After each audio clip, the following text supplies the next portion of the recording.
The morning sun cast long shadows across our Ikoyi apartment as I stirred my tea, watching the Lagos traffic build up on the distant Third Mainland Bridge. 7 years of marriage, and I still loved these quiet moments before Jude woke up. The city was already alive with the sounds of generators humming, Okada riders revving their engines, and street vendors calling out their wares in pidgin English. Elfrida. His voice cut through my peaceful moment like a blade. I turned to see my husband standing in the doorway, dressed in his finest agbada, the one I'd saved for months to buy him for his cousin's wedding. But his face wasn't soft with morning affection. It was cold, calculated, wearing the same expression he'd worn during those late-night phone calls he thought I couldn't hear. "Good morning, my love," I said, setting down my cup. "You're up early for a Saturday." He walked to the dining table and placed a manila envelope beside my breakfast. The way it landed, heavy, final, made my stomach clench. "What's this?" "Divorce papers." The words fell like stones into still water. "I've already signed them. You just need to add your signature." I stared at the envelope, my mind struggling to process what I was hearing. "Jude, what are you talking about? Is this some kind of joke?" "No joke, Elfrida. This marriage is over." He straightened his agbada, checking his gold watch, the one I'd bought him for his promotion at the oil company. "I've found someone who understands my ambitions, someone who can match my level." The cup slipped from my fingers, shattering against the marble floor. Tea spread across the pristine white tiles like spilled tears. "Match your level. Jude, I've supported you through everything. I worked 2 jobs to put you through that management course. Supported me." He laughed, a sound I'd never heard from him before, cruel and dismissive. "Elfrida, you're a secretary at a small accounting firm.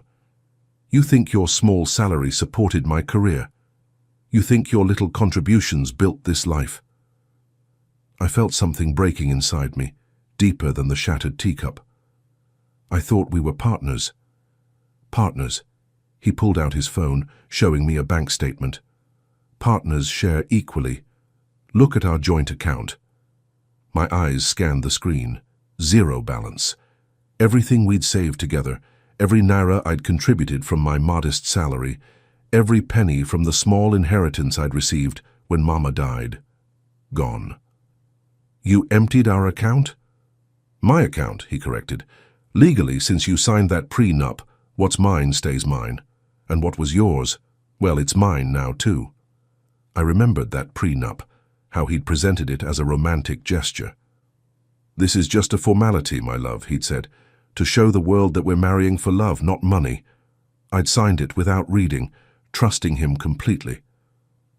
"The apartment?" I whispered. "Lease is in my name. I want you out by tonight." I stood there in my faded Ankara wrapper and old t-shirt, feeling smaller than I'd ever felt in my life. Around me, everything that I'd thought was ours, the leather sofa we'd picked out together, the plasma TV we'd saved for, the framed photos of our wedding day, suddenly felt foreign, like I was a stranger in my own home. 7 years, Jude. 7 years I stood by you. "And I appreciate your service," he said, adjusting his agbada one final time. "But I'm moving to the next level now. Minister Adebayo has offered me a position as head of the new oil exploration division. I'll be managing contracts worth billions. I need a wife who fits that lifestyle." Minister Adebayo. I'd heard that name whispered in hushed tones around Lagos. Oil contracts, government connections, money that flowed like the Niger Delta accrued itself. "Who is she?" The question escaped before I could stop it. "Funmi Adebayo, the minister's daughter. She has a master's degree from Oxford, speaks 4 languages and understands the political landscape. She's everything a man in my position needs."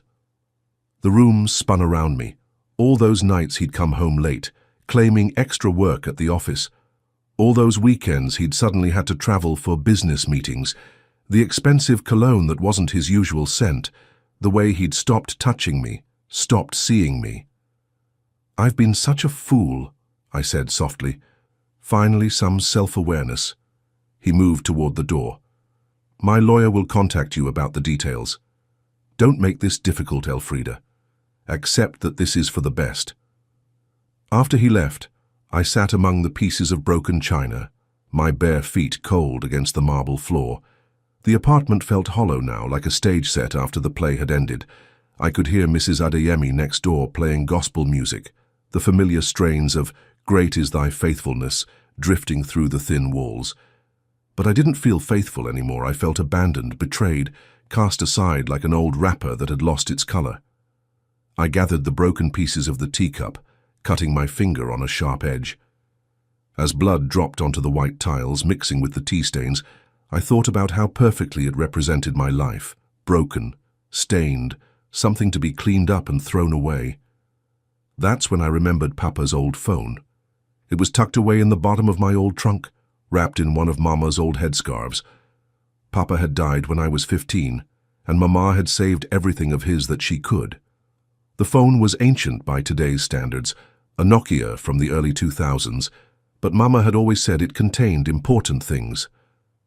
"Keep this safe, Elfrida," she'd whispered on her deathbed 3 years ago. "Your Papa, he left more than you know. When the time comes, you'll understand." I'd never understood what she meant. Papa had been a simple man as far as I knew. He'd worked in the oil industry, sure, but as a middleman, arranging small contracts for local communities, nothing that would leave behind anything valuable. But sitting there in my empty apartment, with divorce papers beside me and my future dissolved like sugar in rain, I felt drawn to that old phone like a moth to flame. I found it exactly where I'd left it, still wrapped in Mama's blue and gold headscarf. The phone was heavy in my hands, its plastic surface worn smooth by Papa's fingers. It took me 3 tries to remember how to turn it on. These old phones had actual buttons, unlike the touch screens everyone used now. The screen flickered to life, dim but functional. What I found there changed everything. The contacts list was short but significant. Names I recognized from newspapers, from business magazines, from the society pages of Lagos newspapers. Oil executives, government officials, bank presidents. Why would Papa have their numbers? I scrolled through the text messages, most of them old and fragmentary. But one thread made my heart stop. Confirmed. Chevron contract approved. 40% to Oceanic Industries as agreed. Minister A. Transfer complete. 50 Matimos to offshore account. Project Eclipse on schedule. Chief B. Oceanic Industries board meeting Friday. Your daughter's inheritance documents ready for signature. Barrister Williams. Oceanic Industries. I'd heard that name before. It was one of the biggest oil companies in West Africa, with contracts spanning from Lagos to Port Harcourt. But what did Papa have to do with it? And what inheritance documents? I kept scrolling, my hands shaking now. Photo after photo of documents, bank statements, legal papers. And then I found the video file. Papa's face filled the small screen, younger than I remembered him, sitting in what looked like a lawyer's office. "My dear Elfrida," his recorded voice said, and I started crying immediately. "If you're watching this, it means I'm gone and you finally found this phone. Your mama and I, we kept secrets to protect you. But now you need to know the truth." He leaned forward, his eyes serious. "I founded Oceanic Industries in 1985 with money from a small oil discovery in Bielsa. Over the years, we've grown into one of the largest indigenous oil companies in Nigeria. I never told you because I wanted you to grow up normal, to understand the value of hard work, to be strong on your own." My breath caught in my throat. "But you are not just my daughter, Elfrida. You are the sole heir to Oceanic Industries. 51% ownership, which means you control the company. The papers are in a safe deposit box at First Bank, Victoria Island. Box number 1247. The key is taped under the battery of this phone." I fumbled with the phone, removing the back cover. There it was, a small silver key, exactly where he'd said. "But be careful, my daughter," Papa's voice continued. "There are people who have been waiting for me to die, who think they can take what I built.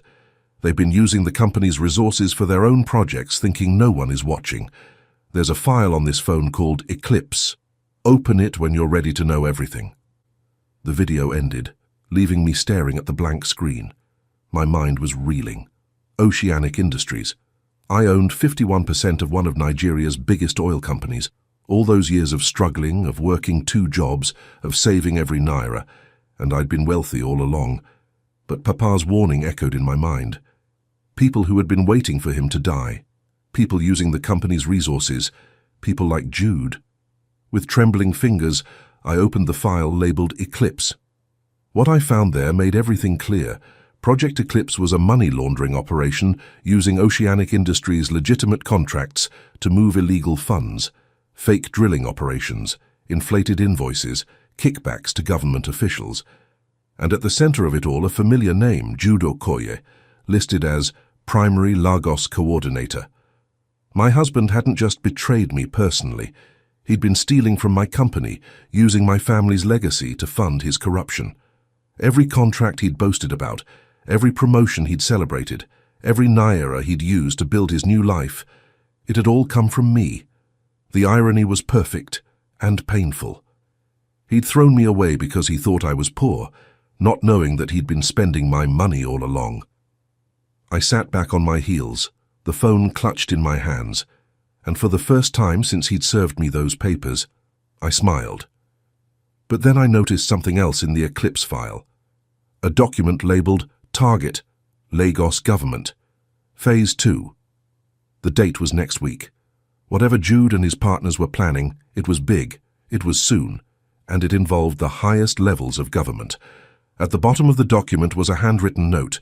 If E. Okoro discovers inheritance before Phase 2 completion, eliminate threat immediately. E. Okoro. Elfrida Okoro. My maiden name. They were planning to kill me.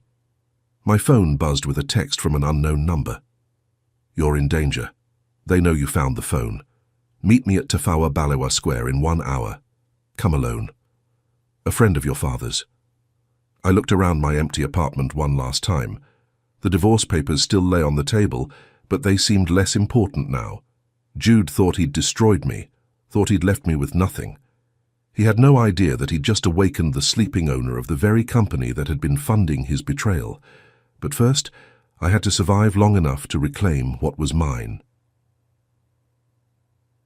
The text message burned in my mind as I threw essentials into my old traveling bag, the same bag I'd used for weekend trips to Mama's village, back when life was simple, and I thought my biggest worry was whether Jude would like Mama's pepper soup recipe. They know you found the phone. How could they know? I'd been alone in the apartment unless... I looked around, suddenly seeing my home through different eyes. How easy would it have been for Jude to install cameras, listening devices? A man planning to divorce his wife and steal her money would want to monitor her, wouldn't he? I wrapped Papa's phone in Mama's headscarf and tucked it deep into my bag under old clothes and toiletries. Then I did something that surprised myself.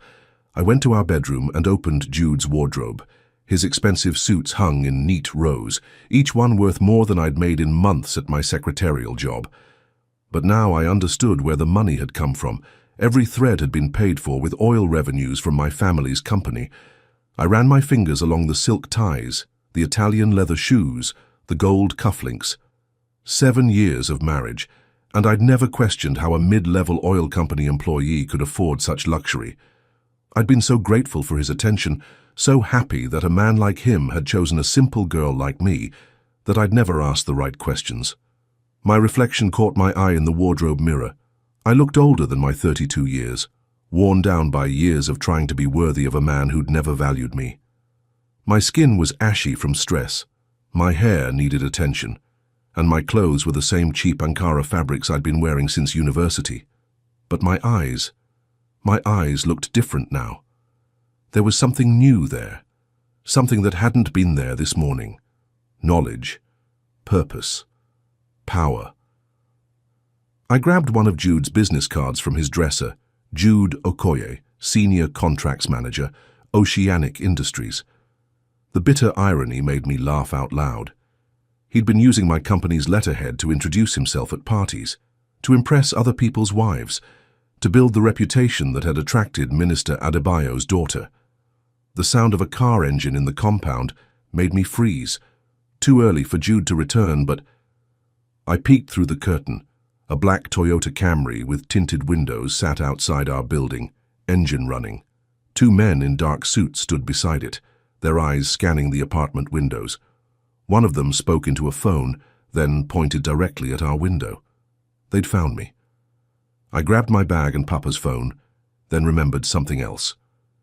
In Mama's trunk, beneath old family photos and birth certificates, was a small pouch of cash, her emergency fund that she'd hidden from everyone, including Papa. For the day when everything goes wrong, she'd always said, every woman needs something that's only hers. 300,000 naira in old notes. Not much by Lagos standards, but enough to disappear for a while. The men were moving toward the building entrance. I had maybe 5 minutes before they reached our third-floor apartment. Our building had a back staircase that led to the service area where the washerwomen hung clothes. I'd used it once during a fire drill, though I'd never imagined I'd need it to escape from my own home. I slipped out of our apartment, locking the door quietly behind me. The back stairs were narrow and dark, smelling of detergent and palm oil from the ground-floor restaurant. I could hear voices echoing in the main stairwell, deep male voices, not speaking English or Yoruba, but Igbo. "Third floor, apartment 3B, one of them said. "Quietly, we just need to talk to her." I didn't believe that for a second. The service exit led to an alley behind the building, where motorcycles parked and street vendors prepared suya over small fires. I pulled my headscarf low over my face and walked quickly toward the main road, trying to blend in with the Saturday afternoon crowd. Tafawa Balewa Square was a 30-minute walk, but I didn't dare take a taxi from anywhere near my apartment. Instead, I joined the stream of people heading toward the Saturday market on Broad Street, then caught an Okada from there. The motorcycle ride through Lagos traffic was terrifying and liberating at the same time. Weaving between buses and cars, the wind whipping my headscarf, I felt like I was shedding my old skin. The Elfrida who'd woken up this morning, submissive, trusting, grateful for scraps of affection, was disappearing with every mile. Tafawa Balewa Square sat in the heart of Lagos Island, a remnant of colonial architecture surrounded by modern chaos. On weekends it filled with families, couples, and street performers. Today, it felt like the perfect place to disappear into a crowd. I found a bench near the central fountain and waited, watching every face, every movement. Papa's phone felt heavy in my bag, like it contained the weight of 20 years of secrets. "Elfrida?" I turned to see a woman about 50 years old, dressed in simple but elegant clothes. Her skin was the deep brown of fresh palm wine, and her eyes held the kind of wisdom that came from surviving Lagos for decades. "Who are you?" "My name is Kelechi Ume. I worked with your father for 15 years. I was his personal assistant, but more than that, I was his friend." She sat beside me on the bench, her voice low and urgent. "We don't have much time." "How did you know I found the phone?" "Your father set up alerts. If anyone accessed his files or turned on that phone, I would know." She reached into her handbag and pulled out a small USB drive. "He asked me to give you this if anything ever happened to him. More information than what's on the phone. Bank accounts, legal documents, evidence." I stared at the USB drive.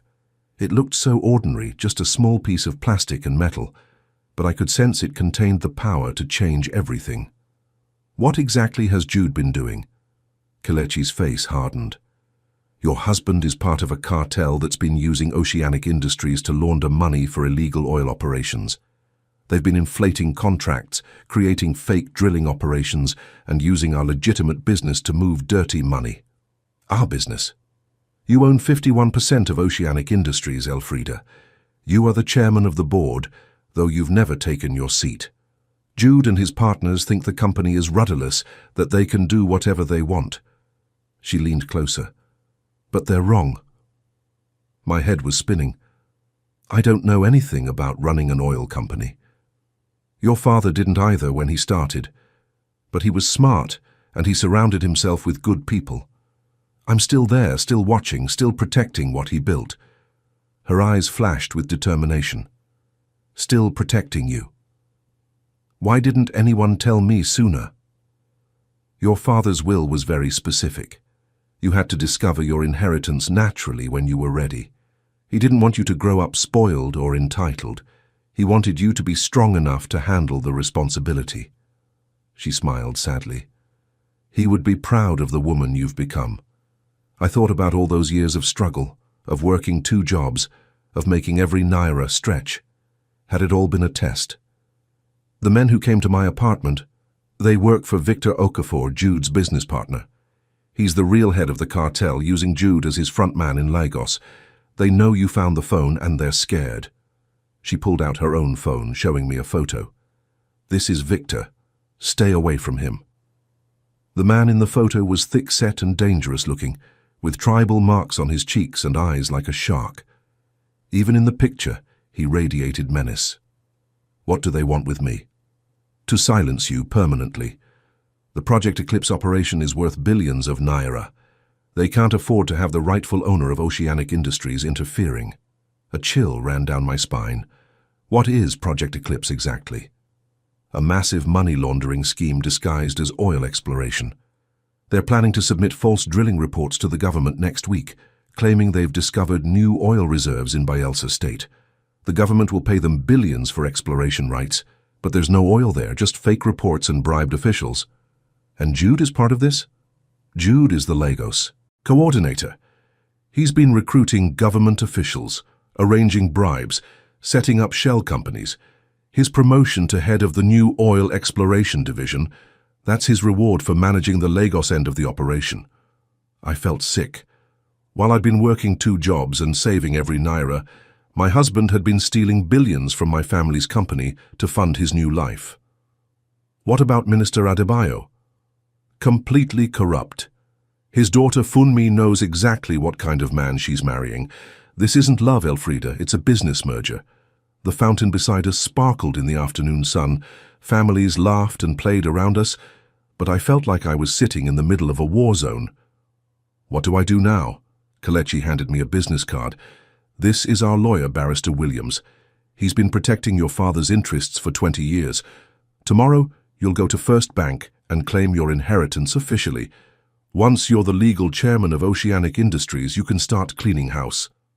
But what about tonight? Those men. I have a safe house in Surulere. You'll stay there until we can arrange proper security. She stood up, scanning the crowd. But we need to move now. I saw Victor's men asking questions at the taxi stand. We walked quickly toward the parking area, my bag clutched tightly against my chest. As we reached Kelechi's car, a modest Honda that wouldn't attract attention, I saw them. 2 men in dark suits moving through the crowd, showing people a photo. Even from a distance, I could tell it was my face they were showing. "Get in," Kelechi whispered urgently. But as she started the engine, one of the men looked our way. Our eyes met across the square, and I saw recognition flash in his face. He spoke into his phone, then started running toward us, his partner close behind. "Drive!" I shouted. Kelechi gunned the engine, and we shot out of the parking area just as the men reached our spot. In the side mirror, I watched them jump into their black Toyota, tires squealing as they followed us into Lagos traffic. "Hold on," Kelechi said grimly, and I understood that my old life wasn't just over. It was being hunted down and eliminated piece by piece. But as we raced through the streets of Lagos, sirens wailing in the distance and danger closing in behind us, I felt something I hadn't felt in years. I felt alive. The USB drive burned in my palm like a promise. Somewhere in its digital memory lay the evidence to destroy the men who'd betrayed me, the power to reclaim my birthright, and the key to making them all pay. But first I had to survive the night. As we turned onto a side street, I caught a glimpse of a billboard advertising the Lagos Business Awards ceremony, an annual gathering of the city's most powerful oil executives, government officials, and socialites. And there, smiling beside Minister Adebayo, was Jude's face. The headline read, "Rising Star, Jude Okoye, named head of New Oil Exploration Division." While he was celebrating his promotion with champagne and praise, I was running for my life through the streets of Lagos, carrying the evidence that could destroy him. The irony was perfect. But as Kelechi's car disappeared into the labyrinth of Lagos traffic, I realized something that made my blood run cold. If they were this desperate to stop me now, what would they do when they realized I actually owned the company they'd been stealing from? The phone in my bag buzzed with another text from an unknown number. "Stop running, Elfrida. You can't hide from us forever." V.O. Victor Okafor. The man from the photo. He wasn't just hunting me anymore. He was toying with me. The safe house in Surulere was nothing like I'd expected.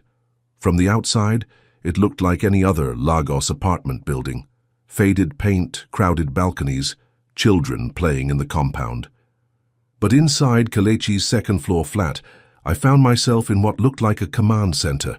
Multiple laptops hummed on a large table, their screens showing oil price charts, shipping manifests, and what looked like surveillance footage. File cabinets lined one wall, each drawer labeled with dates going back 20 years. This wasn't just a safe house, it was the nerve center of Papa's secret empire. "Your father didn't trust banks with all his information," Kelechi explained, seeing my amazement. "He kept backup copies of everything here, in case Oceanic Industries was ever compromised." She handed me a cup of tea, real tea, not the instant powder I'd grown used to, and sat across from me at the command table. "Tell me about my father," I said. "The real story." Kelechi's eyes grew distant. Chuka Okoro was the smartest man I ever met. He saw the oil boom coming in the 80s, but he also saw how foreign companies were stealing Nigeria's wealth. So he decided to beat them at their own game. She pulled out a photo album, pages filled with pictures I'd never seen. Papa in hard hats on oil rigs, shaking hands with government officials, standing beside massive drilling equipment. He started small, one oil well in Bayelsa, using money he'd saved from years of working for Shell. But he reinvested every naira, and by the time you were born, Oceanic Industries was competing with the international companies. Why did he keep it secret from me? Because he'd seen what money did to other oil families. Children who grew up spoiled, who never learned to work, who became targets for kidnappers and gold diggers. She smiled sadly. He wanted you to be strong first, wealthy second. But why did Mama never tell me even after he died? Because the company was under attack. Victor Okafor had been circling like a vulture for years, waiting for your father to die so he could take control. Your mama thought it was safer to let you stay hidden until you were older, stronger.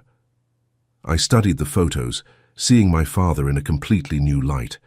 The quiet man who'd taught me to change car tires and balance checkbooks had been running a billion-naira empire. What about Jude? How long has he been involved? Kelechi's face darkened. We hired him 5 years ago. He came with excellent recommendations, said he wanted to work for an indigenous Nigerian company. Your father liked him, saw potential in him. She shook her head.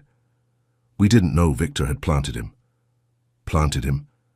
Jude was never a coincidence, Elfrida. Victor researched your father's family, found out about you, and sent Jude to marry you. It was all planned from the beginning. The words hit me like physical blows. My entire marriage had been a lie. Every smile, every kiss, every moment of intimacy had been calculated manipulation. He never loved me at all. No, Kelechi said gently. But that says nothing about you and everything about him. Your father used to say that oil reveals people's true nature. Some it makes generous, others it makes greedy. I felt something crystallizing inside me, cold and hard as diamond. Show me everything. For the next 3 hours, Kelechi walked me through Papa's empire.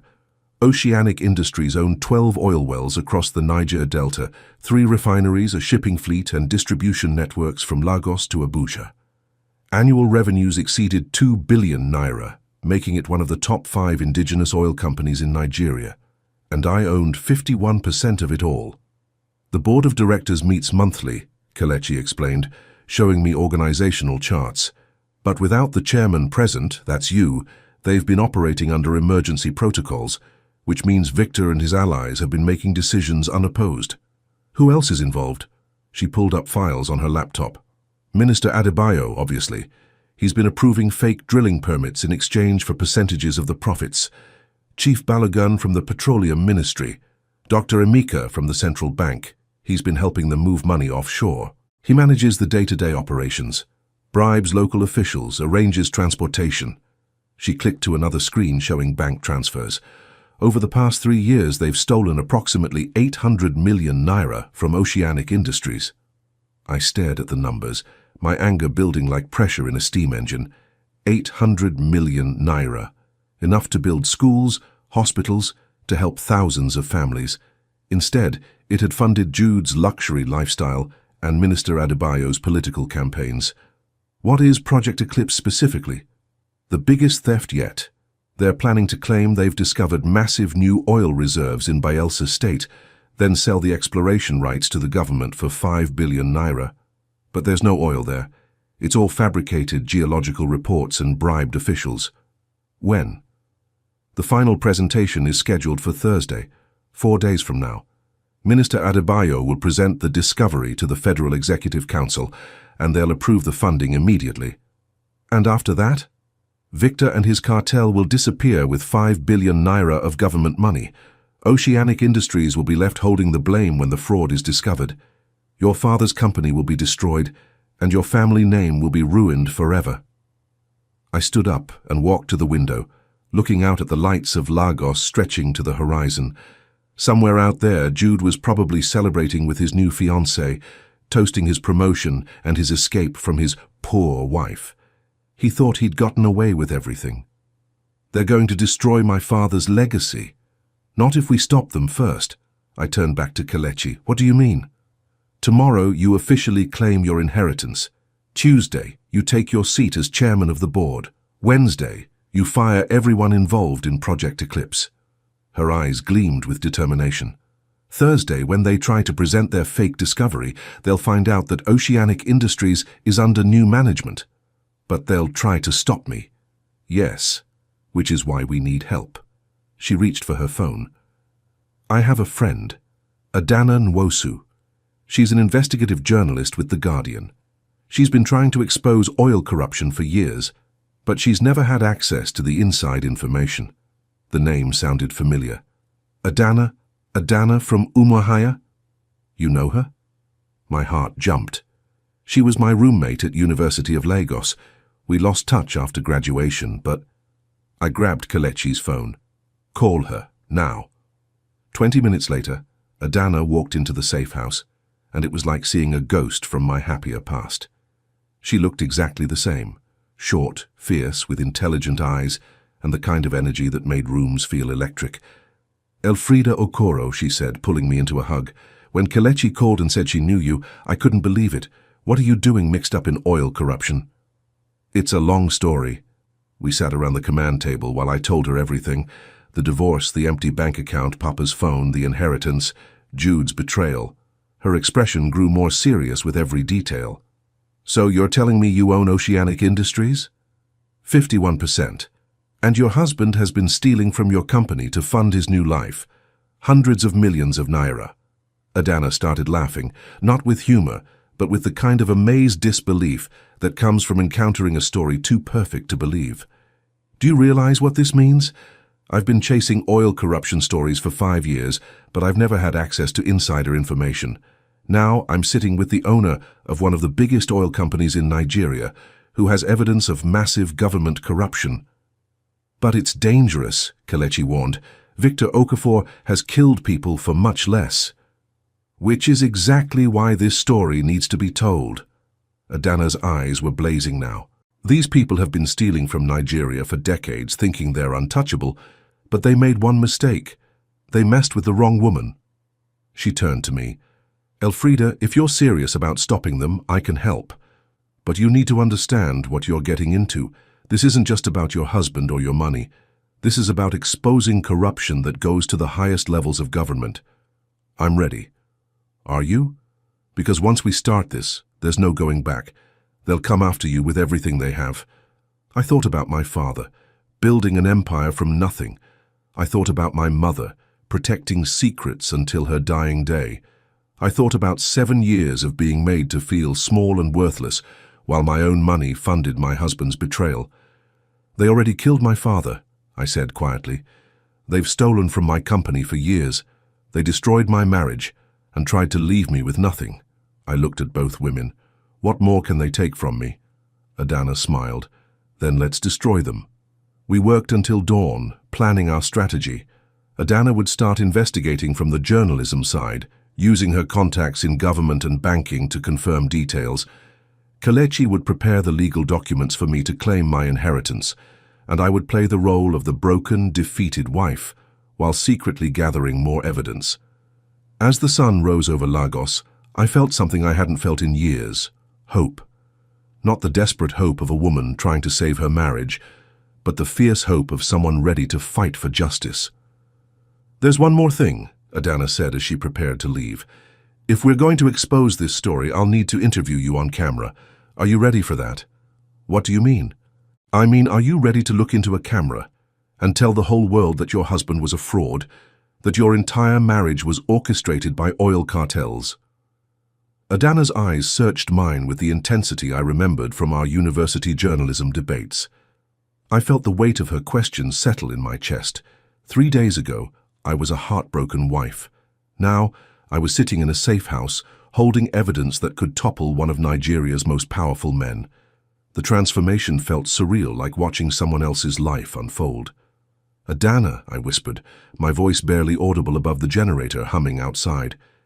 "If I do this, there's no going back, is there?" She leaned forward, her laptop balanced on her knees. The screen's glow highlighted the determination etched across her dark features. "Sister, when has there ever been going back for women like us? You think Victor Okafor will just forget you exist if you stay quiet?" Kelechi, who had been pacing near the window, turned sharply. "She's right, Ma. Victor's men, they don't leave loose ends. And you—" He gestured at the USB drive still clutched in my palm. "You are the biggest loose end they've ever had." I thought about Jude's face when he signed those divorce papers, the calculated coldness, the way he'd practiced his lines about growing apart and needing space. Even his tears had been rehearsed. 5 years of my life reduced to a performance designed to steal my birthright. "What exactly are you proposing?" I asked Adana. Her fingers flew across the keyboard. "A coordinated media blitz. We release everything simultaneously. The bank records showing Victor's payments to Jude, the Project Eclipse documents, your father's death certificate irregularities, and most importantly—" She paused dramatically. "Your identity as the true owner of Oceanic Industries." The room fell silent except for the distant sounds of Lagos traffic filtering through the barred windows. I could hear my own heartbeat. "The timing has to be perfect," Adana continued. "We hit them during the federal budget presentation next week. Victor will be on live television, announcing Oceanic's contribution to the national oil reserves. Imagine his face when we reveal that the company he thinks he controls actually belongs to the woman whose life he destroyed." Kelechi nodded approvingly. "Your father would be proud, Ma. He always said the truth has a way of surfacing, like oil from the earth." I closed my eyes and saw Papa's face. Not the sick, dying man from my last memories, but the vibrant businessman who used to take me to the Oceanic offices as a child. I remembered the way workers' faces lit up when they saw him, how he knew everyone's name, how he'd explained that oil was Nigeria's gift, but also its curse. "He didn't just build a company," I said aloud, the realization hitting me like lightning. "He built an empire with my name on it, and Victor's been living off it while ordinary Nigerians suffer from his corruption." "Exactly." Adana's voice carried the fire that had made her Lagos State University's most feared student journalist. "This isn't just about your marriage, Elfrida. It's about every woman who's been manipulated, every Nigerian who's been robbed by these cartels." I stood up, my legs surprisingly steady. The fear was still there, but something stronger was growing alongside it. Purpose. "What do you need from me?" Adana's smile could have powered half of Victoria Island. "Everything. Bank statements, marriage documents, your father's will, the original Oceanic Incorporation papers. We're going to build a case so airtight that not even Victor's army of lawyers can break it. And then we show Nigeria who you really are." The next few hours blurred together. Adana worked with the focused intensity of a surgeon, organizing documents, making encrypted calls to her network of sources, and building what she called The story of the decade. Kelechi provided security updates and helped decode some of Papa's more cryptic business records. As dawn approached, painting the Lagos skyline in shades of gold and amber, I found myself staring at a photograph Kelechi had found in Papa's papers. It showed me at age 7, standing next to my father in front of the first oceanic oil rig. I was wearing a hard hat too big for my head, grinning toothlessly at the camera. "Tomorrow, Oil Princess," Papa had written on the back in his careful handwriting.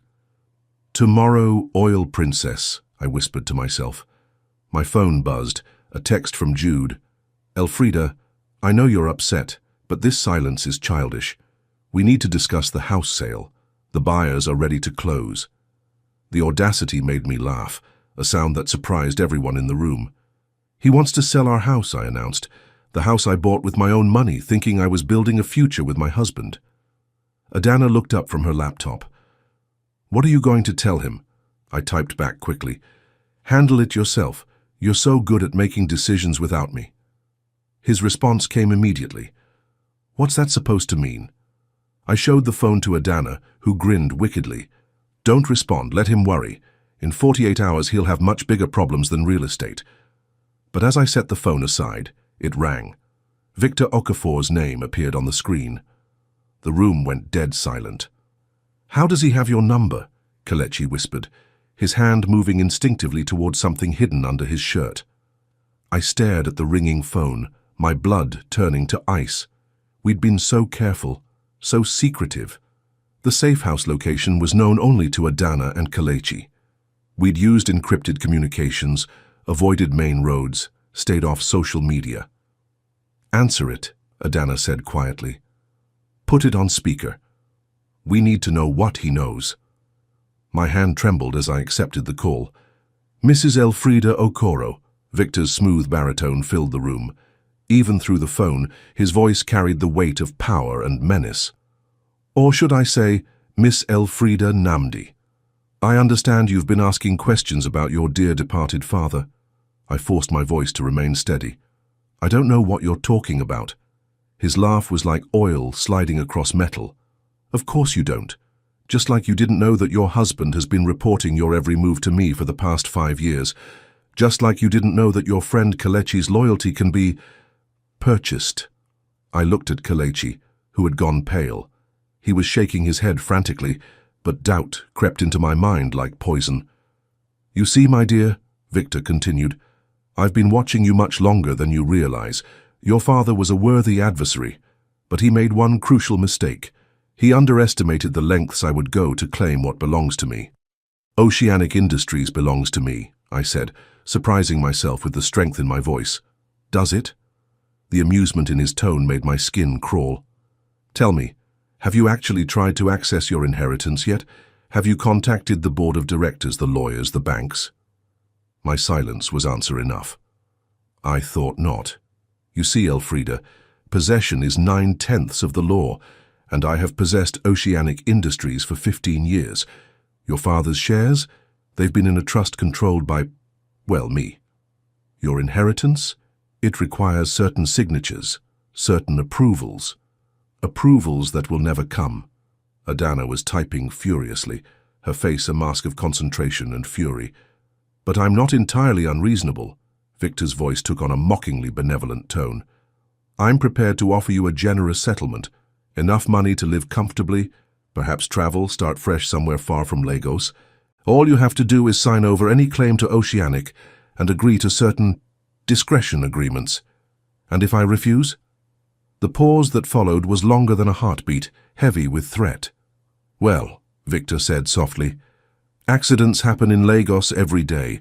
Tragic gas leaks in apartment buildings, armed robberies gone wrong, young women who disappear without a trace. Your father learned the hard way that some fights cannot be won." The line went dead. The silence that followed was deafening. My hands were shaking so badly I nearly dropped the phone. "He killed Papa," I whispered. "He actually killed my father." Kelechi spoke urgently. "Ma, we need to move. Now. If Victor called you directly, he knows where we are." But Adana was smiling. an expression so fierce it was almost frightening. "No," she said, still typing. "We're not running anymore. Adana, you heard him. I heard a desperate man making threats because he knows his empire is about to crumble." She turned her laptop screen toward us. While he was busy playing psychological games, I was busy transferring everything to my secure servers. The story goes live in 6 hours across every major platform I have access to. "But he controls Oceanic." "Does he?" Adana's eyes glittered. "Elfrida, what if I told you that your father was smarter than Victor ever imagined?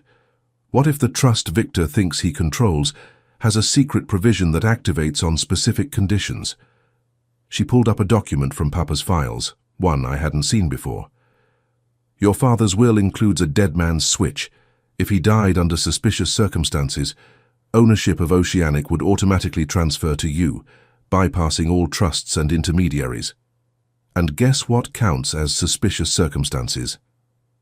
I leaned closer to read the screen, hardly daring to breathe. "Any death occurring within 6 months of the signing of Project Eclipse documents, or any death where the primary beneficiary of the deceased's estate is subsequently threatened or coerced." The room spun around me. I mean Victor Okafor just handed us the legal key to your inheritance by threatening you on a recorded phone call." Kelechi was staring at us both. "But how do we prove—" Adana held up her phone. "Voice recognition software. Encrypted backup to cloud servers. That conversation will hold up in any court in Nigeria." I felt something shift inside me, like tectonic plates realigning.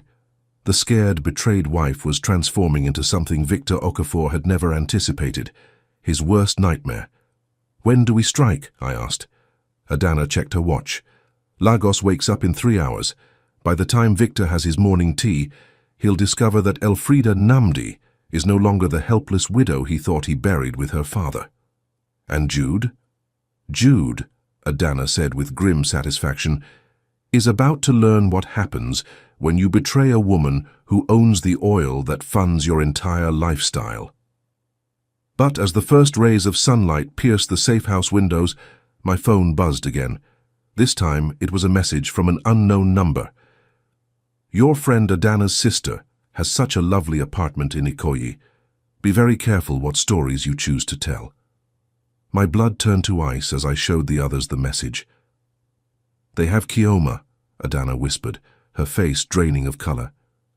And just like that, our moment of triumph crumbled into a new kind of terror. The message about Kioma changed everything. Adana's confidence evaporated as she frantically tried calling her sister, each failed attempt making her more desperate. Pick up," she muttered, dialing again. Kioma always answers her phone. I watched my friend transform from fearless investigative journalist back to the protective older sister I remembered from university. When we were 19, Adana had once fought 3 senior students who were bullying her younger sister. Now Victor Okafor was threatening the person Adana loved most. "We can't publish the story," she said finally, her voice breaking. "Not if it puts Kioma at risk." Kelechi shook his head grimly. "Ma'am, with respect, you don't understand how Victor operates. He's not negotiating, he's eliminating threats. Your sister is already in danger whether you publish or not." "Then what do you suggest?" Adana's voice was sharp with anguish. I stood up, surprised by my own clarity. 3 days ago, I would have collapsed under this pressure, but something had crystallized in me during Victor's phone call. Maybe it was hearing the casual way he'd spoken about killing Papa, or maybe it was realizing that my entire adult life had been a carefully orchestrated lie. "We accelerate everything," I said. "Instead of waiting 6 hours, we move now. Elfrida, listen to me." I moved to Adana's laptop, scrolling through the files we'd organized. Victor made one mistake. He threatened us, while thinking he still had time to contain the situation. But what if we don't give him that time? Kelechi was following my logic. "You want to go public immediately?" "Not just public. I want to go nuclear." I turned to face them both. "Adana, how many media contacts can you activate in the next 2 hours?" She wiped her eyes, the journalist in her reasserting itself.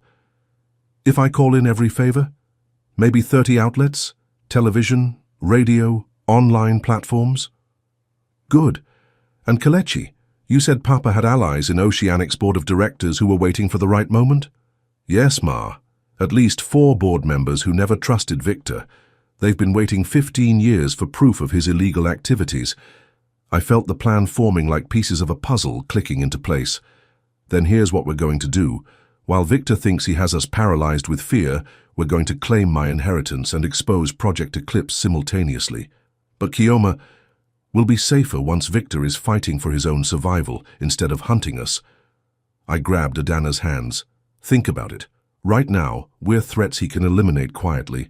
But once this goes public, we become too visible to kill.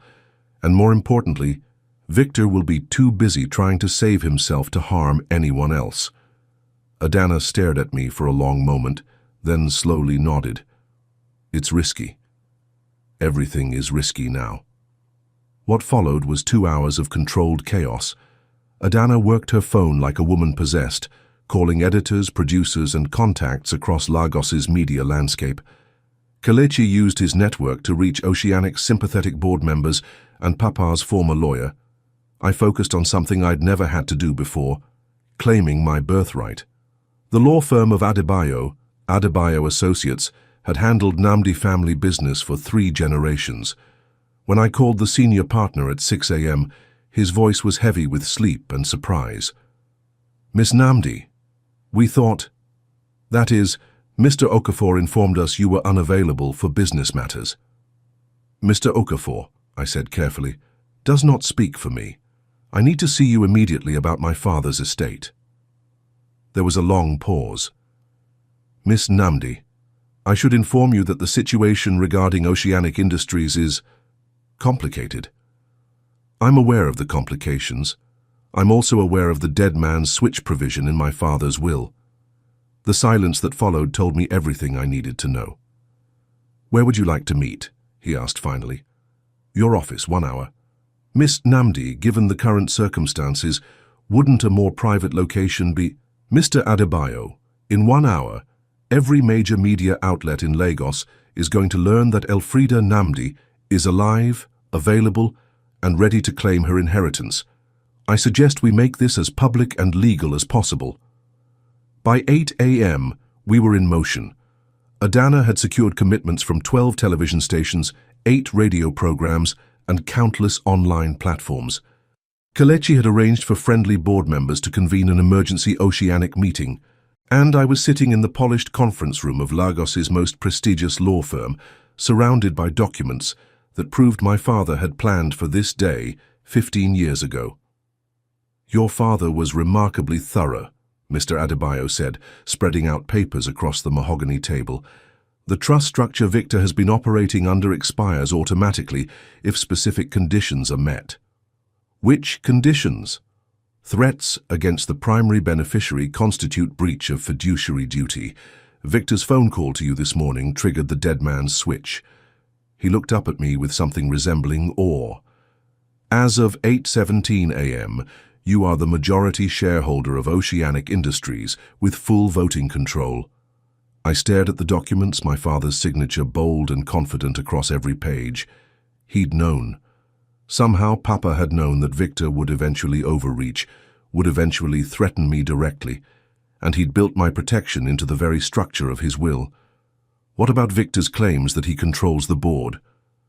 Legally invalid as of this morning.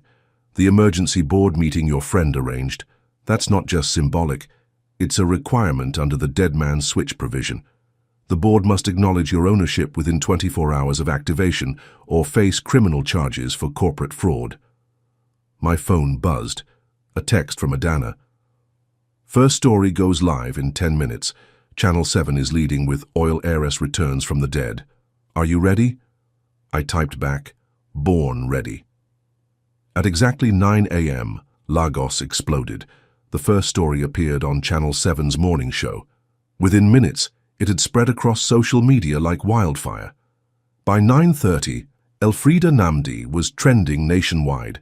Every major news outlet was scrambling to confirm the details, to get quotes, to understand how the daughter of Nigeria's most famous oil magnate had been dead for 15 years. I watched the coverage from the law firm's conference room, surrounded by legal documents that proved everything I was claiming. The images on screen felt surreal. My university graduation photo, pictures of Papa and me at oceanic events, financial documents showing the massive trust fund that bore my name. Miss Namdi, the Channel 7 anchor was saying, has provided extensive documentation proving her identity and her legal right to control oceanic industries. More shocking are the allegations of fraud and conspiracy involving current company leadership. Mr. Adebayo answered his ringing phone, spoke briefly, then hung up with a grim smile.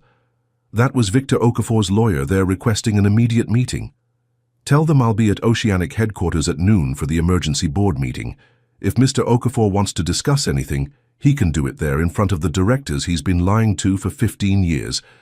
But even as I spoke with newfound confidence, I couldn't shake the image of Adana's sister somewhere in Lagos, held by Victor's men. Success meant nothing if it came at the cost of innocent lives. My phone rang. Victor Okafor himself. "You stupid girl." His voice was cold with rage. "Do you have any idea what you've started?" "I've started telling the truth." "The truth?" He laughed, but there was no humor in it. "The truth is that I built Oceanic into an empire while you were playing house with your fraudulent husband. The truth is that I have resources you can't imagine, connections that reach into every level of government. And the truth is that none of that matters if you don't legally own the company." The silence stretched between us like a tightening wire. "Withdraw the stories," he said finally. "Disappear again. I'll make sure your friend's sister is returned safely, and I'll even honor my generous settlement offer. Or I'll destroy everything you care about, starting with that journalist friend who thinks she's untouchable." I looked around the conference room, at the lawyers who were documenting every word, at the television screens showing my story spreading across Nigeria like dawn breaking over Lagos. "Victor," I said quietly, "you made one fatal mistake." "Which is?" "You underestimated what a woman will do when you threaten her family." I hung up the phone and turned to Mr. Adebayo. "I want to file criminal charges, fraud, conspiracy, murder, kidnapping, everything we can prove, and I want it done today." "Mr. Namdi, that's a significant escalation." "Mr. Adebayo, my father built Oceanic Industries to benefit Nigeria, not to fund corrupt politicians and their schemes. It's time this company served its original purpose." As if summoned by my words, Kelechi burst into the conference room. "Ma, you need to see this." He held up his phone, showing a live news feed. "Victor just called a press conference. He's claiming the documents are forgeries, that you're an imposter working with foreign interests to destabilize Nigeria's oil industry." I watched Victor on screen, standing behind a podium at Oceanic headquarters, projecting the calm authority that had fooled Nigeria for years. "These allegations are nothing more than industrial espionage," he was saying to the assembled reporters. "The real Elfrida Namdi died tragically 15 years ago. This woman is clearly an imposter, trained by international competitors who want to damage Nigeria's energy independence." The audacity was breathtaking. "He's good," Mr. Adebayo admitted grudgingly. "He's turning this into a matter of national security." But I was smiling, because Victor had just made his second fatal mistake. "Get me Channel 7, I told Kelechi. "Tell them I want to do a live interview from right here, surrounded by legal documents and lawyers who can verify everything on camera." "Ma?" "If Victor wants to play the patriotism card, let's see how patriotic he looks when I reveal Project Eclipse to the entire country, in real time." As Kelechi made the call, I thought about Jude, probably waking up to discover that his ex-wife was suddenly one of the most powerful women in Nigeria. I thought about Victor's men, wherever they were holding Kioma, realizing that their boss was fighting for his life on national television. But mostly, I thought about Papa and the conversation we'd had when I was 12 years old. "Someday, Elfrida," he'd told me, "you'll face a choice between being safe and being right. When that day comes, remember that safety is temporary, but being right lasts forever." At 11:30 a.m., exactly 90 minutes after my story broke, I walked into the Channel 7 studios for the most important interview of my life. The countdown to noon and the emergency board meeting that would decide the fate of Oceanic Industries had begun. The Channel 7 studio felt like stepping into a gladiator's arena.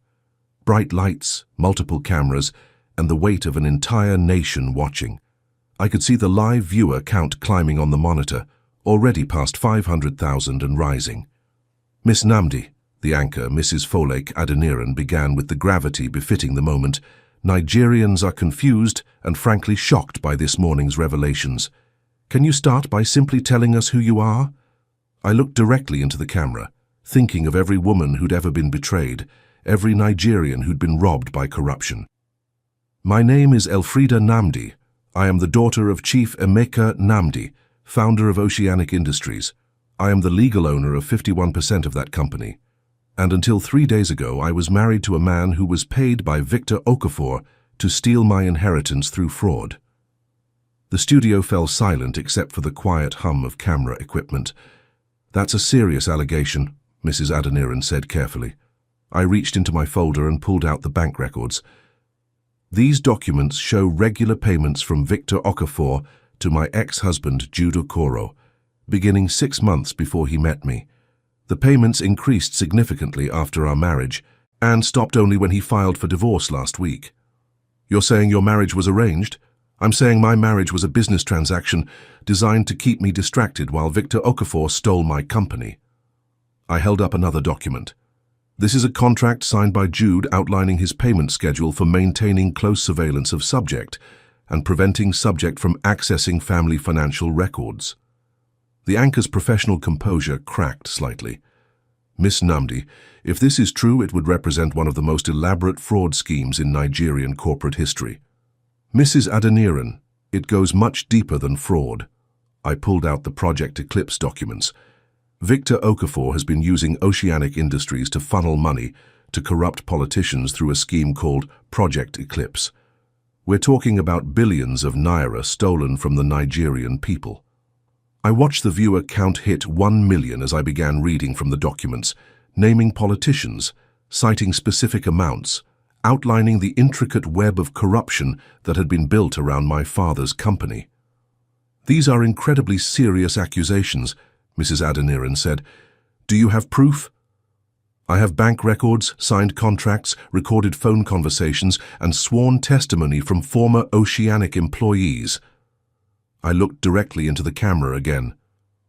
Most importantly, I have the legal authority to authorize a full independent audit of Oceanic Industries, which I am announcing today. My phone, silenced but visible, showed dozens of missed calls.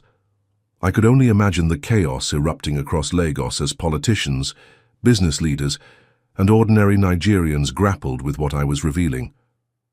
Miss Namdi, Victor Okafor held a press conference an hour ago claiming you are an imposter. How do you respond? I smiled, thinking of Papa's advice about always being prepared for your opponent's moves. I expected him to say that, which is why I brought this. I held up a leather portfolio. DNA test results comparing my genetic profile to samples from my father's personal effects, certified by 3 independent laboratories. Birth certificate signed by the doctor who delivered me at Lagos University Teaching Hospital, school records from Queen's College, Lagos, university transcripts from Lagos State University. I opened the portfolio and spread the documents across the desk for the cameras to see. But most importantly, I continued, pulling out a gold locket, I have this. My father gave it to me on my 16th birthday. Inside are pictures of my mother and the original incorporation papers for Oceanic Industries, documents that contain information Victor Okafor has never seen because they predate his involvement with the company. Mrs. Adeniran examined the locket on camera, reading aloud the microscopic text etched inside. Company founding principles. Oceanic Industries exists to serve Nigeria's people, not to enrich foreign interests or corrupt politicians. The ocean's bounty belongs to those who call this land home. That, I said, is my father's true vision for Oceanic Industries, a vision Victor Okafor has spent 15 years corrupting. What happens next? I checked my watch. In 20 minutes, I will attend an emergency meeting of Oceanic's board of directors. As the majority shareholder, I will be removing Victor Okafor from all positions of authority and beginning a complete restructuring of the company. And if he refuses to step down, then he'll be refusing to acknowledge legal ownership documents certified by Nigeria's highest courts. That would constitute corporate fraud, which carries a prison sentence of up to 20 years. But even as I spoke with confidence, I was thinking about Adana's sister. Chioma was still missing, still in danger. All my legal victories meant nothing if innocent people were hurt because of my actions. As if reading my thoughts, Mrs. Adoniran asked, "Miss Namdi, aren't you concerned about retaliation? Victor Okafor is known to be a formidable opponent." I paused, weighing my words carefully. This was the moment to send a message not just to Victor, but to every corrupt official who thought they could intimidate their way out of consequences. "Mrs. Adoniran, powerful men have been underestimating women for centuries. They assume we'll stay quiet to protect ourselves and our loved ones. But what they fail to understand is that silence never brings safety. It only delays the reckoning." I looked directly into the camera, knowing Victor was watching somewhere. "To anyone who thinks threats and intimidation will stop this investigation, you're about to learn that some fights are worth having regardless of the cost. My father died trying to protect Oceanic Industries from corruption. I won't dishonor his memory by backing down now." The interview concluded with Mrs. Adoniran announcing that Channel 7 would provide live coverage of the Oceanic board meeting. As I left the studio, my phone finally reconnected to the outside world. 47 missed calls, over 200 text messages, voicemails from reporters, politicians, business leaders, and people claiming to be long-lost family friends. But the message that mattered came from Adana. "Chioma called. She's safe. Apparently, Victor's men released her the moment your interview started. Too risky to hold her once you went public. Meet me at Oceanic. It's time to finish this." Relief flooded through me so completely that I had to stop walking. Chioma was safe. Victor's first line of defense, fear and intimidation, had crumbled the moment I'd chosen publicity over secrecy. The drive to Oceanic headquarters through Lagos traffic gave me time to think. 15 years ago, I'd been a 17-year-old girl, mourning her father and trusting adults to handle complicated business matters. Today, I was about to walk into the boardroom of one of Nigeria's most powerful companies and claim control. The transformation felt impossible and inevitable at the same time. Oceanic Tower dominated the Victoria Island skyline, 30 floors of glass and steel that had been built with my father's vision and corrupted by Victor's greed. As my taxi approached the building, I could see news vans lining the street, reporters setting up cameras, crowds of curious onlookers drawn by the unprecedented drama. Security guards at the entrance recognized me from the television coverage. Their faces showed a mixture of confusion and respect as they waved me through without the usual corporate security procedures. "Miss Namdi," one of them said quietly, "your father was a good man. We're glad you're back." The elevator ride to the executive floor felt eternal. Each ding marking another floor brought me closer to a confrontation that would determine not just my future, but the future of thousands of Oceanic employees and the millions of Nigerians who depended on the country's oil revenues. The boardroom doors were closed when I arrived, but I could hear raised voices inside. Adana was waiting in the hallway, laptop bag over her shoulder, looking every inch the war correspondent she'd become. "Ready?" she asked. "Born ready," I replied, echoing my earlier message. But as I reached for the boardroom door, it swung open from the inside. Victor Okafor stood there, no longer the composed businessman from his press conference. His usually perfect suit was wrinkled, his graying hair disheveled, his eyes blazing with fury. "You," he said, his voice low and dangerous. "Me," I replied calmly. "You have no idea what you've started. The consequences will be yours to face." I stepped around him toward the boardroom. "Excuse me, Mr. Okafor. I have a company to run." The boardroom contained 8 men and 2 women, all wearing expressions of barely controlled tension. These were Nigeria's business elite, people who'd navigated decades of political upheaval and, economic uncertainty. But none of them had ever faced a situation quite like this. "Ladies and gentlemen," I said, taking my father's chair at the head of the massive conference table, "my name is Elfrida Namdi, and I am the majority shareholder of Oceanic Industries. I've called this meeting to remove Victor Okafor from all positions of authority and to authorize a comprehensive audit of company finances." "You can't just," Victor began. "I can, and I am." I placed the legal documents on the table where everyone could see them. "Mr. Adebayo, would you please read the relevant sections of my father's will and the dead man's switch provision?" As the lawyer's voice filled the room, outlining the legal framework that gave me absolute control of Oceanic, I watched Victor's face transform. The realization that he'd lost, truly lost, crept across his features like sunset. "The vote to remove Mr. Okafor is a formality," I continued once Mr. Adebayo finished, "but I want it on record, all in favor." 8 hands rose immediately. 2 board members, Victor's closest allies, hesitated, then slowly raised their hands as well. The motion passes unanimously. I turned to Victor. "Security will escort you from the building. Your access to all Oceanic accounts, properties, and information is revoked immediately." But Victor wasn't finished. "You think this ends here?" His composure cracked completely. "You think you can just waltz in and take over? I have friends in Abuja, in London, in Houston. I have contracts that your little company depends on. I have information that could destroy—" "Mr. Okafor," I interrupted quietly, "you're fired." Security guards appeared as if by magic. Kelechi must have been coordinating with building security. They approached Victor with professional courtesy but unmistakable authority. "Don't touch me," Victor snarled, straightening his jacket. "I'll see you destroyed for this, all of you." As the guards escorted him out, Victor turned back one final time. "This isn't over, little girl. You have no idea who you're fighting." The boardroom door closed behind him with a soft click that sounded like the end of an era. I looked around the table at the 10 faces staring at me, some with respect, some with uncertainty, all with the recognition that Nigerian business would never be quite the same. "Now then," I said, opening my laptop, "let's discuss Oceanic's new direction, starting with Project Eclipse and every politician who's been stealing from the Nigerian people." Through the floor-to-ceiling windows, I could see news helicopters circling the Oceanic Industries building like vultures over carrion. The media frenzy had reached fever pitch, and Lagos traffic was grinding to a halt as reporters set up equipment along Victoria Island's main thoroughfares.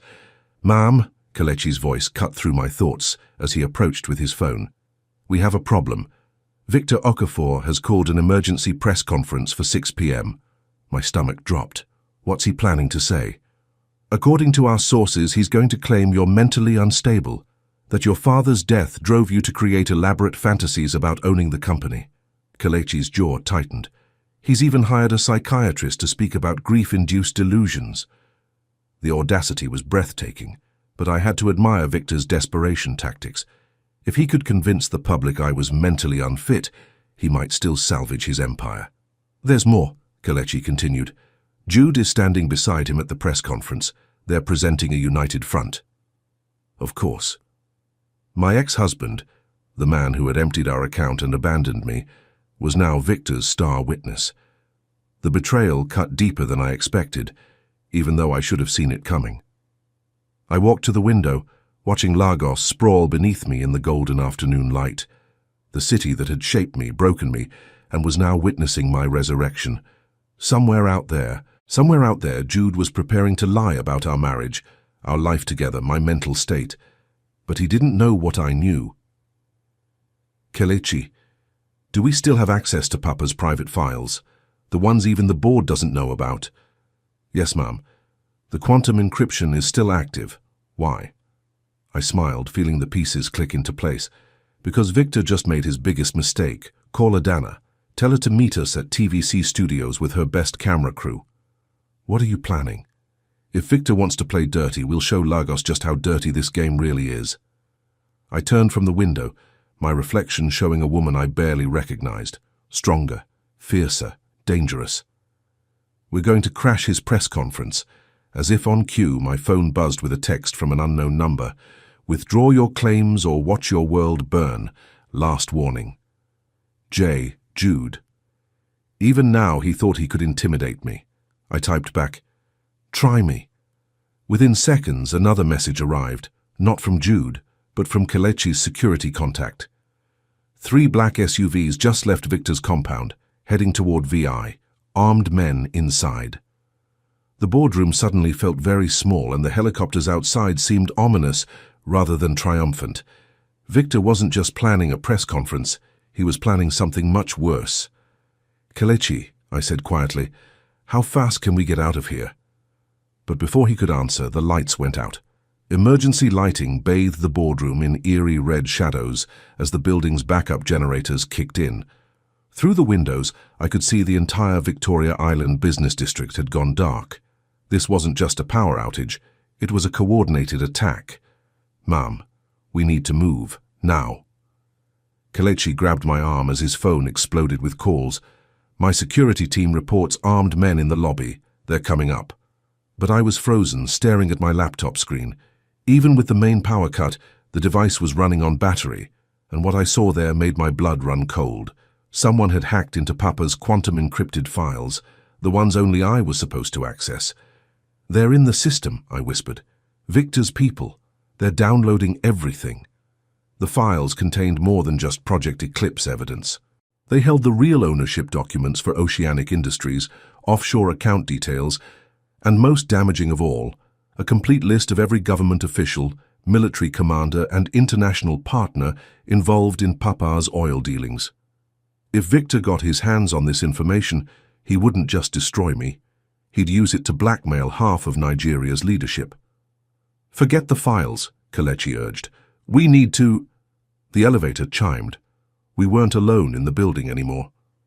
"There," I pointed to a service door I'd noticed earlier. "Where does that lead?" "Maintenance tunnels. They connect to the parking garage." Kelechi was already moving, but I grabbed my laptop, ejecting the external drive that contained Papa's most sensitive backups. "Without this, we have nothing," I said. We slipped through the service door just as footsteps echoed in the main corridor. The maintenance tunnels were narrow, lined with pipes and electrical conduits that hummed ominously in the darkness. Our phones provided minimal light as we felt our way through the maze. "Kelechi," I whispered, "how did they get in so fast? Your security team was compromised." His voice was grim. "I should have seen it coming. Victor's had months to plan this. Some of our people have been working for him all along." The betrayal ran deeper than I'd imagined. As we emerged into the parking garage, I realized that everything, Papa's death, my marriage to Jude, even my discovery of the inheritance, might have been orchestrated. Victor hadn't just been stealing from the company, he'd been playing a game of chess where I was both the prize and the pawn. But I wasn't the same naive woman who discovered divorce papers 6 months ago. "Change of plans," I said, as we reached Kelechi's car. "We're not running anymore." "Ma'am?" "Victor thinks he's won, because he has the building and the files, but he doesn't know about Papa's real insurance policy." I held up the external drive. This contains something he's never seen, the complete financial records of everyone he's ever bribed, including wire transfer receipts and voice recordings. That's enough to bring down half the government." "Exactly. And Papa wasn't just protecting his company. He was protecting Nigeria from people like Victor." I got into the passenger seat, my mind racing. "Call Adana, tell her to meet us at Arise News instead of TVC. We're going live in 1 hour." As we pulled out of the garage, I could see armed men flooding into the Oceanic Industries building. Let them come. They'd find empty offices and wiped servers. The real power had always been in Papa's hidden files, and now it was in my hands. My phone rang. Jude. "Elfrida, you need to stop this madness." His voice was strained, desperate. "Victor's not playing games anymore. He's got connections you can't imagine. Military, police, politicians, they're all in his pocket." "Including you?" A long pause. "It was never supposed to go this far. When I married you, I thought it was just about getting access to your father's business contacts. I didn't know about the oil revenues, the offshore accounts, the fact that you were marrying the majority shareholder of one of Nigeria's biggest companies. Elfrida, please. We can work this out. Victor's offering you a deal. Keep 30% of the company, stay quiet about Project Eclipse, and everyone walks away clean. I almost laughed. After everything they'd put me through, they were offering me 30% of what was already mine. And if I refuse? Then you disappear. Tonight. They have people everywhere, airports, borders, hotels. There's nowhere you can run. The line went dead. Kelechi glanced at me as we navigated through Lagos evening traffic, made worse by the power outage and media chaos. What did he say? That we're out of time. I stared at the drive in my hands. But Victor made one crucial mistake. He thinks this is about money and power. It's not. What's it about? Justice. And Papa taught me that justice delayed is justice denied. Through the windows I could see construction cranes working on new projects across Lagos. Schools, hospitals, infrastructure improvements funded by the recovered Project Eclipse money. Papa's dream of an oil company that truly served Nigeria was finally coming true. My phone buzzed with a message from Kelechi. Ma'am, the board has unanimously approved your proposal for the Oceanic Foundation. We're officially launching next month. The foundation would provide business loans and mentorship for women entrepreneurs across Nigeria. It felt like the right way to honor both Papa's legacy and the strength I'd discovered in myself. As the sun set over Lagos, painting the sky in brilliant oranges and purples, I realized that 6 months ago I'd thought my life was ending. Instead, it had been beginning. Sometimes the greatest betrayals lead to the greatest discoveries. Sometimes losing everything means finding out who you really are. And sometimes, when powerful men think they've destroyed you, they've actually just given you the motivation to destroy them instead. The woman who discovered those divorce papers was gone forever. In her place stood someone stronger, someone who understood that true power isn't what others give you. It's what you refuse to let them take away. If Elfrida's story inspired you, like, comment and subscribe, because every woman has a hidden strength waiting to rise. As we pulled up to Arise News, I could see Adana waiting with her camera crew. The power was back on in this part of Lagos, and the studio lights blazed like a beacon in the darkness. It was time to end this. The Arise News studio was buzzing with controlled chaos as producers scrambled to accommodate the biggest story to hit Lagos in years. Adana met me at the entrance, her expression grim. Elfrida, Victor's press conference just ended. You need to see this. She handed me her phone, showing a news clip of Victor at podium, looking every inch the concerned executive. In the video, Victor's voice was smooth, practiced. Miss Elfrida Okafor is clearly suffering from a psychological break following her father's tragic death. We have medical documentation showing her history of mental instability, and her recent claims about owning Oceanic Industries are simply delusions we hope she gets help for.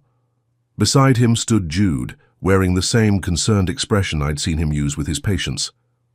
As her former husband, I can confirm that Elfrida has been struggling with reality since her father's passing.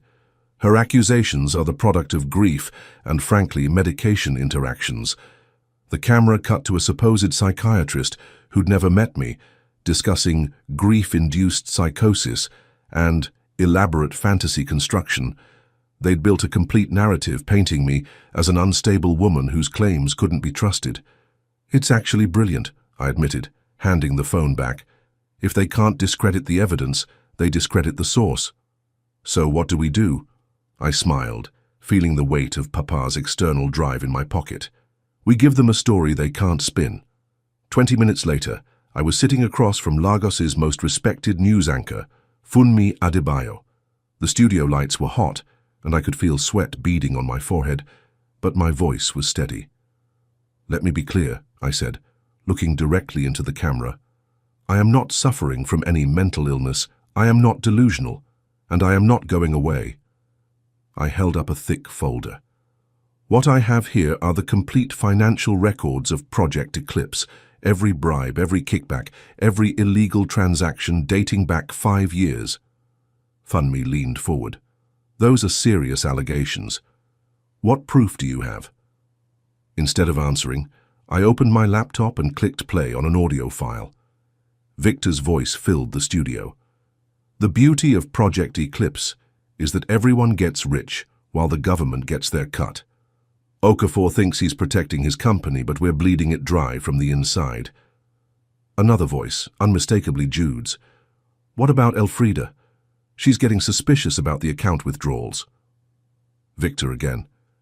Handle your wife. Once we have full control of Oceanic, we won't need her father's cooperation anymore. One way or another. The studio was dead silent.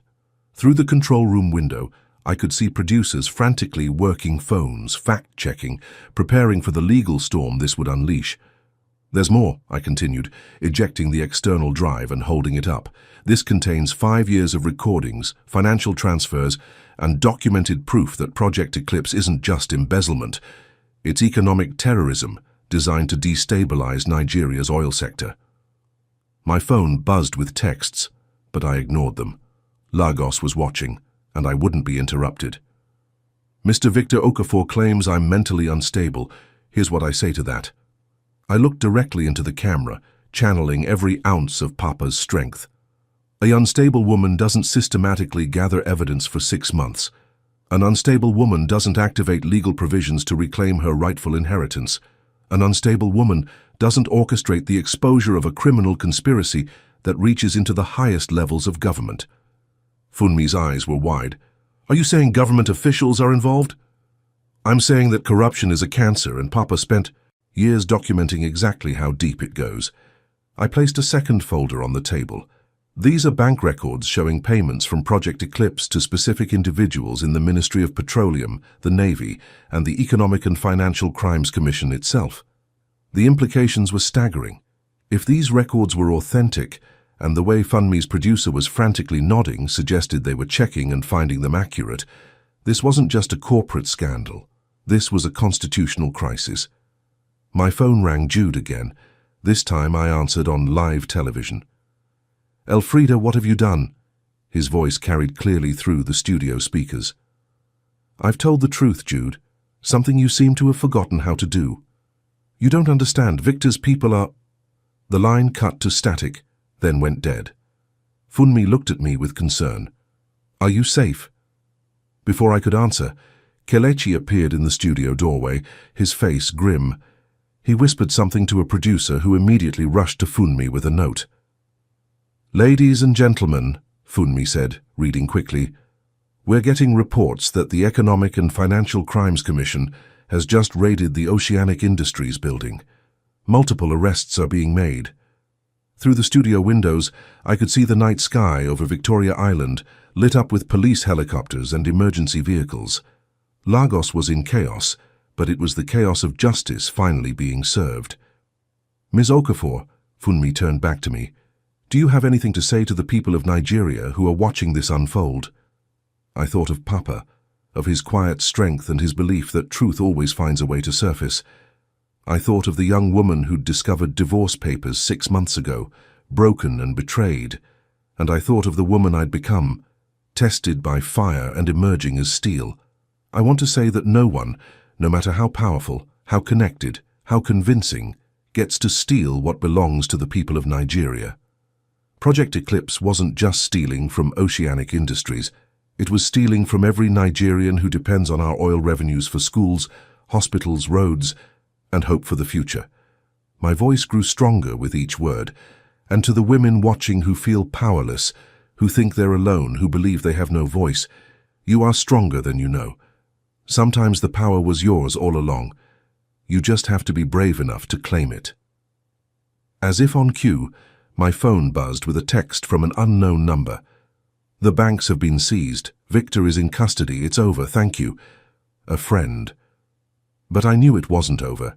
It was just beginning. 3 weeks later, I stood in the same boardroom where Victor had tried to destroy me. But now it was truly mine. The view through the floor-to-ceiling windows showed a Lagos that was slowly healing from the corruption that had infected it for so long. Jude had been arrested, along with 12 other co-conspirators. During questioning, he'd broken down and confessed everything, how Victor had identified me as Papa's heir years before Papa's death, how their entire courtship and marriage had been orchestrated, how the plan had always been to wait for Papa to die naturally, and then claim his assets through marriage. The betrayal still hurt, but it no longer defined me. Adana knocked on the door, entering with a newspaper. "You made the cover of every major publication in West Africa," she said, spreading them across the conference table. "Time magazine wants to interview you. CNN, BBC, Al Jazeera. Everyone's calling." I looked at the headlines. "The woman who brought down Nigeria's biggest oil scandal. From betrayed wife to corporate crusader. The oceanic heiress who saved Nigeria's future." "What do you think Papa would say?" I asked, touching the framed photo of him I'd placed on the conference table. "I think he'd say he's proud of you, and that he always knew you were stronger than you believed."